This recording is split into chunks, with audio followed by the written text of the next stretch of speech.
let's assume nothing. Where are the origins of oil, hydrocarbons, oil and gas? Coal is also a hydrocarbon, by the way. And they looked at the evidence presented in Western American and British geology textbooks for the fossil origins, that it comes from dead dinosaur detritus that's pushed down over the centuries or millions of years into the sedimentary basins, and there it's somehow magically transformed into oil or algae or what will you, plant life. And they said this is prima facie absurd.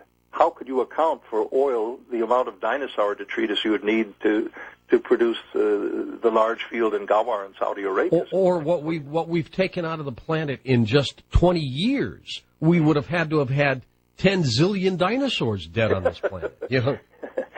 So I began meeting some of these people and talking with them and reading the scientific papers, and what I became convinced of, and that's one reason I've written this new book, Oil, the Secret War.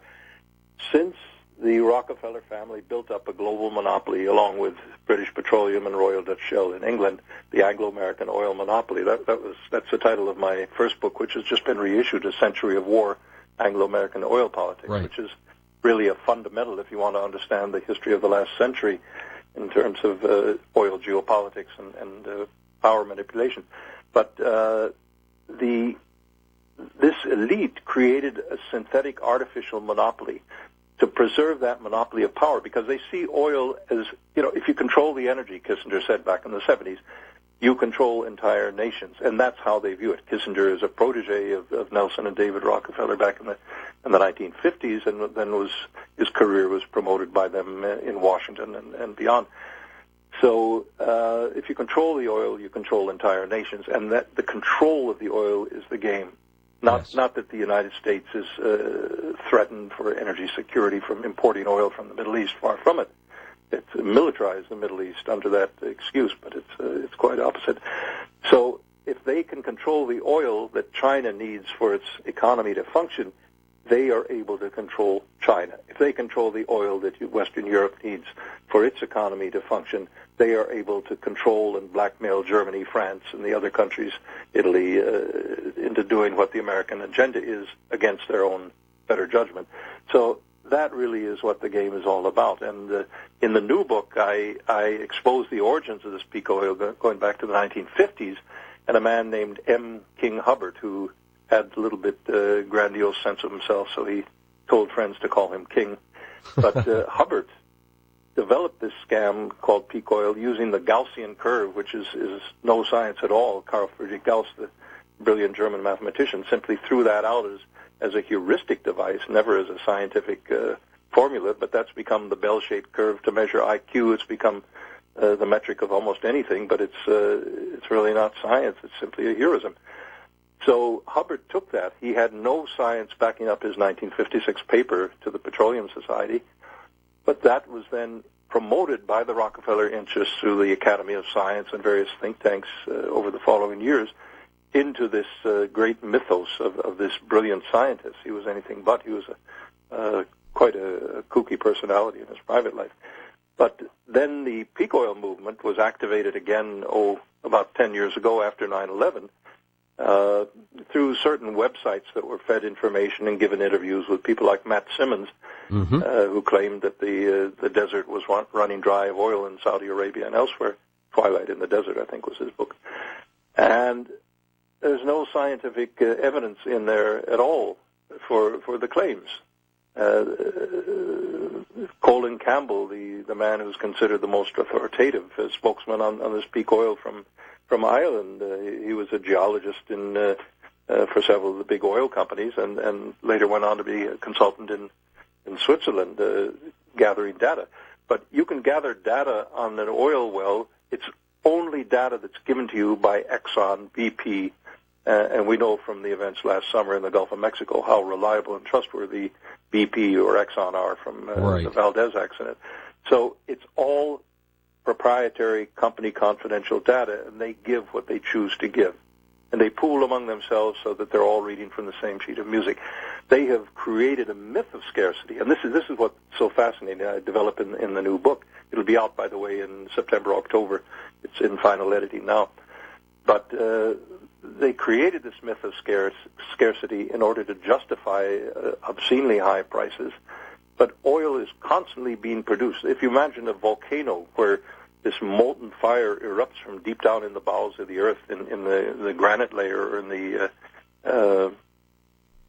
far under the so-called sedimentary oil-producing rocks, that oil comes up through cracks, tiny fissures in the earth that go deep, and under enormous temperature and pressure, it's forced upward from down. And the estimates are, by some of the Russians who've tried to research the deep earth physics, we have perhaps 1 million years more of hydrocarbons, oil, gas, coal, and so forth, at our disposal if we start looking for it in the right places. So it's by no means a point where we have to start turning out the lights and freezing in the dark, or all moving down to Cuba to enjoy the sunshine because we don't have to have oil heating in the winters. So it's actually a very good perspective, but it's one that you can be sure Standard Oil, ExxonMobil, and company don't want us to hear. Well, that's a good point. And it's a little like De Beers in the diamond industry, isn't it? They could pump out as many diamonds as they wanted, but the prices would plummet. Exactly. When will people wake up, William? Because there's a camp out there that will believe that there are oil shortages, that there's peak oil. Why don't they see this? You do, I do, and some other people do, but most people don't. Well, most people don't have time. Literally, they're in a hamster cage. They have to run in circles just to stay even. The mother and father both have to work full-time jobs, sometimes several jobs, to make ends meet under the economic conditions that we exist in these days. And that's kind of intentional, I think. It's to keep people just frayed at the edges so they have no time to think, and keep them pumped up with alcohol or filled with Hollywood fantasy images from films and so forth, or sports. That's a great bread and circus thing that's been really promoted in the last 30, 40 years, if you think back.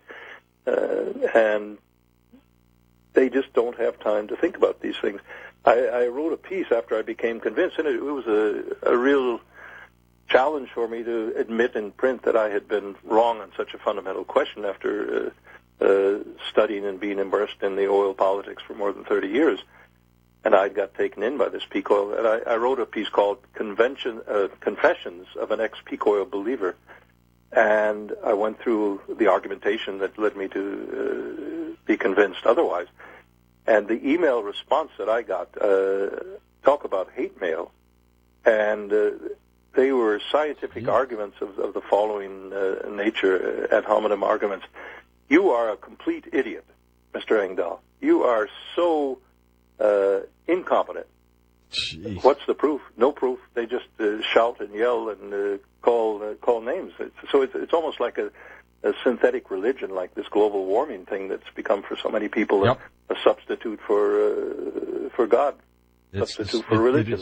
It is indeed the same thing. Did you feel? I'm not going to say the word foolish, but did you feel taken in when you finally realized what peak oil was all about? No, life is all about correcting yourself and learning from your mistakes. And learning, sure. Few of us do that, but for me, that was a defining moment when I had the intellectual courage enough to say I was wrong. I'd been wrong. I know serious academics in Switzerland and elsewhere here in Europe who've admitted to me they believe I'm right on this peak oil, the abiotic origins of oil, and that peak oil isn't the case. But they don't have the courage to admit it because their career is on the line. Seeds of Destruction, the hidden agenda of genetic manipulation. William, what got you into this area? Well, this is a long story, but like most of my books, it goes back to the same group of people. And I had done work years ago, back in the 1980s, in Brussels and across Europe, when the GATT-Uruguay round was being hotly discussed between the Europeans and the U.S. mainly, to decontrol the global market in agriculture trade as part of the trade agenda that Washington was promoting. And I, at that time, began to realize that the same model had been applied to agribusiness, to global food trade, that the Rockefellers and Shell and others in the U.S. and Anglo-American elites had applied to oil, namely to create a monopoly cartel, or a monopsony, as it's sometimes called, that would control the market, control all the terms of trade on this. And they wanted to do this now with agriculture, to control. That's the second part of the Kissinger